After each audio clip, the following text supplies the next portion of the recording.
Kaj je delal moj predhodnik, kolega cenilec, ne vem, ker njegove cenitve nisem nikoli videl, ne.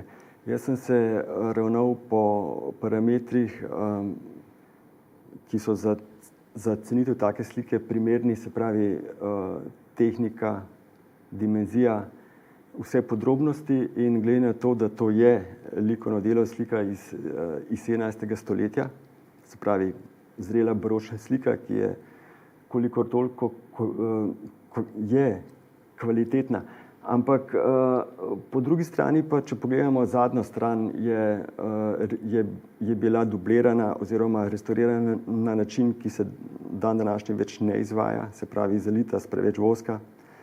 S tem je zakrita sledljivost originalnega platna iz zadnje strani, kar je pomemben podatek. No, in potem še nekateri drugi kriteriji so vodili na to, da sem lahko sliko ocenil samo kot primer iz tistega obdobja, ki bi lahko na prostem trgu dosegal tako ceno, kot sem jo v svoji cenitvi postavil, ne. Toliko je taka slika trenutno lahko vredna. Glede na opus, ki ga je naredil Diego Velázquez v svojem življenju, in glede na to, da stroka evidentira 110, največ 120 njegovih izvirnih del, ima relativno majhen opus, sam Velázquez, ampak med temi 110-120 slikami je veliko monumentalnih, predvsem pa ekstremno pomembnih slikarskih del, ki so bile intriga za njegove posnemovalce. Zdaj, če pogledamo iz drugega naslednjega gledišča v krog posnemovalcev ali pa Velázquezove šole, lahko potem na koncu nekako nabere 244 slik je trenutno evidentiranih, ki bi pripadali v krog ali pa posnemovalcev Velázquezovega slikarstva. Ta slika tu za mano v nobenem od morfoloških kriterijev ne dosega tega, da bi jo lahko kdorkoli uvrščal v ta nabor, ne. Obdelava obraznih tipov, prostora, detajlov, finese samega slikanja, to, kar je najpomembnejše.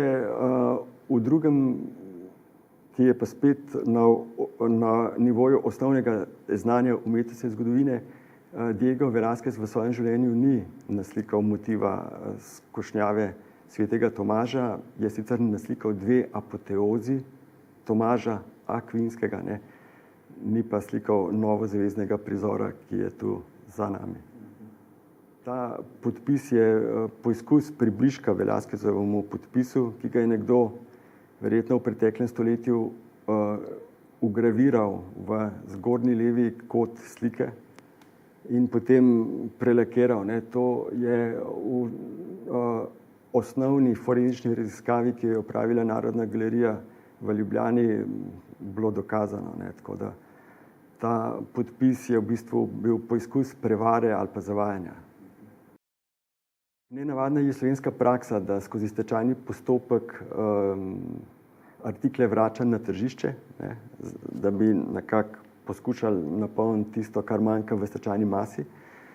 V sosednjih državah, kolikor jaz vem, take zadeve zaseže policija in jih da v policijski muzej ali pa finančna uprava, se pravi, ko nek tak artikel je predmet prekrška, se s tem ukvarja tožilstvo, kriminalistična stroka in temu pristojni državni organi, ne.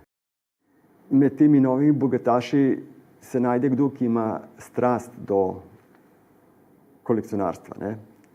Če ta strast preraste v obsedenost, taka oseba lahko postane lahka tarča ali pa plen prevarantov. In v tem konkretnem primeru je šlo za serijo prevar. Najbolj zaskrbljujoče pa je, da državno tožilstvo ni tle videlo nobenega problema in je zadevo zavrglo zaradi tega, ker niso mogli dokazati, ker niso znali dokazati namena prevare.